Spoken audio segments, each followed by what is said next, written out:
अस्सलाम वालेकुम, बिस्मिल्लाहिर्रहमानिर्रहीम, नहमदुलिल्लाहि सल्ली अला रसूलिल करीम। सूरह राफ के 9 मरकज़ी मौज़ूआत में से हमारा 5वां मरकज़ी मौज़ू तख्लीक़ी आदम है। इसके 3 हिस्से हैं। पहले हिस्से के 4 ज़िमनी मौज़ूआत हैं, जिसमें से तीसरा ज़िमनी मौज़ू अहद अलस्त है, जो पहले दिन हमारा सबका अल्लाह से अहद हुआ था। इसमें ये आयत नंबर 172 में है। इसको आयत को देखिएगा कि इसमें से जो पॉइंट आ रहे हैं, हज़रत आदम अलैहिस्सलाम को पैदा करने के बाद इनकी पुश्त से ता क़यामत पैदा होने वाले इंसान की रूहें निकाली गई 172 में। फिर इन तमाम रूहों से अहल लिया गया कि अल्लाह ताला ही वाहिद रब है। फिर तीसरा है कि सब रूहों ने तौहीद बारी ताला पर गवाही दी। फिर चौथा पॉइंट है जी, ये अहद क़यामत में उज़्र गफलत के तदारक के लिए किया गया। फिर 173 आयत में से है शिरक बवजह तकलीद आबा का उज़्र लंग भी इस अहद से ख़त्म कर दिया गया। और फिर 174 में से पॉइंट है, ये तमाम बातें खोल कर तफसीलन बयान कर दी गई ताकि लोग गलती से इस्लाह की तरफ वापसी इख्तियार करें।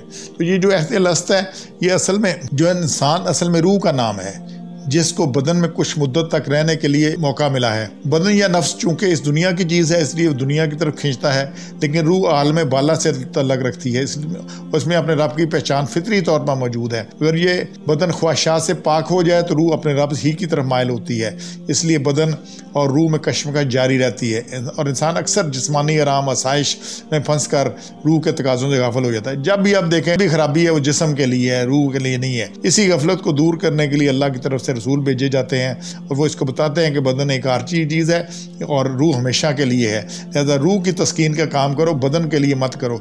इसलिए जिस्मानी ज़रूरतों की तरफ बकदर ज़रूरत तवज्जो देनी चाहिए, जितनी ज़रूरत है उतनी करनी चाहिए, ताकि जिस्म में इतनी कुव्वत रहे कि वो अल्लाह और रसूल अल्लाह सल्लल्लाहु अलैहि वसल्लम के अहकामात को बजा लाए और रूह को अल्लाह से गहरा तल्लुक़ इस दुनिया में कायम कर लेने दे। और मुँह जोर घोड़े की तरह ये ना हो कि बदन को भी हाँक ले और जनाब बदन हर तरफ हाँक। और यही सारी बात रही और पीछे कि बदन की ज़रूरतें पूरी करते रहे कि मेरे जिस्म को ये चाहिए, खाने का, पीने का, बाकी अय्याशी का, ये जितना है ये जिस्म की ज़रूरतें हैं। जिस्म मांगता है कि जो मर्जी करते रहो, सब कुछ ठीक है।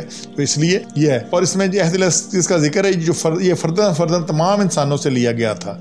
किताबों सुन्नों से मालूम होता है कि हज़रत आदम अलैहिस्सलाम को पैदा करने के बाद इनकी नस्ल से ता क़यामत पैदा होने औलाद की रूहों को अपने सामने अल्लाह ने हाजिर किया, फिर इनसे अहल लिया। इसका इस आयत में जिक्र है। और सब अरवाह ने कर शहादत दी कि अल्लाह सिर्फ तू ही हमारा परवरदिगार है। तो ये सारी चीज़ें, और ये इसलिए हुआ ताकि ये ना को हमें याद नहीं। अच्छा, ये अभी हम कह सकते हैं जी हमें याद नहीं, हमें पता ही नहीं है कि क्या कुछ हुआ था क्या नहीं हुआ था। इसमें जो आ रहा है इस अहद अज़ली की अल्लाह ताला ने 2 वजूहात और अगराज बयान फरमाई है कि इंसान पर तमाम हुज्जत के कोई मुशरक, मुलहद, काफर, नाफरमान रोज़े क़यामत इनकार ना कर सके। और अल्लाह ने अंबिया और जो किताबें भेज कर इसकी याद दहानी भी करवाई। ये सारा कुछ अल्लाह ने किया कि सारा कुछ कि कोई इनकार ना कर सके। अच्छा, ये अक्सर कहते हैं जी हमें याद नहीं, हमें पता नहीं कि क्या हुआ था क्या नहीं हुआ था, अहद अलस्त का सिलसिला ना। तो ये सारा कुछ जो अहद अल्लाह ने बंदे की फितरत में डाल दिया है।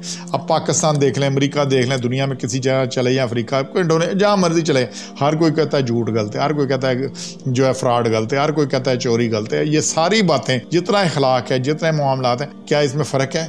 ये किसने पैदा किया है? ये फितरत है इंसान की। हर कोई चीज़ समझता है कि ये गलत क्या है, ठीक क्या है। हाँ, जब अपनी बारी आती है तो वो कहता है खैर है, मैं लोगों को धोखा दे लूँ तो ये ठीक हो गया, लोग मुझे धोखा दें तो गलत है, मैं झूठ बोल लूँ तो ठीक है, मेरी दिहाड़ी लग रही है, लोग मुझसे झूठ बोलें तो गलत है। तो मसला यहाँ पे आता है कि अपने लिए इंसान तन आसानी ढूंढता है, अपने फ़ायदा ढूंढता है और उस अहद को भी भूल जाता है। और अहद उसके अंदर एक फितरत में रख दिया गया है। नहीं तो आप पूरी दुनिया में देख लें, जिनसे आप जानते नहीं, ज़बान मुख्तलिफ, इलाके मुख्तलिफ, रंग मुख्तलिफ, वक़्त मुख्तलिफ, आज देख लें, आज से 1000 साल पहले, 10,000 साल पहले देख लें, जब भी इंसान कहीं है उसने झूठ को हमेशा गलती कहा है, उसने चोरी को हमेशा गलती कहा है, उसने जितनी खराबियां हैं और जितने फिलासफर आए हैं उन्होंने सब चीज़ों ने जितनी बातें हुई हैं यही बात है। और ये इंसान की फितरत में, और फितरत में किधर से आया?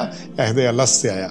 नहीं भी याद तो आप अपने रूह को देखें, जब आपसे कोई ख़राब हो तो देखें, आप कहते हैं ठीक है गलत है, पता है ये आपके उसमें अहद में मौजूद है। तो इसलिए ये चीज़ों को हमने देखना है और अहद अलस्त की पाबंदी है और इसमें सारा कुछ हो गया। ये वदीयत है इंसान के अंदर। सुभान रब्बिक रब्बिल इज़्ज़ति अम्मा यसिफ़ून व सलामुन अलल मुरसलीन वल्हम्दुलिल्लाहि रब्बिल आलमीन।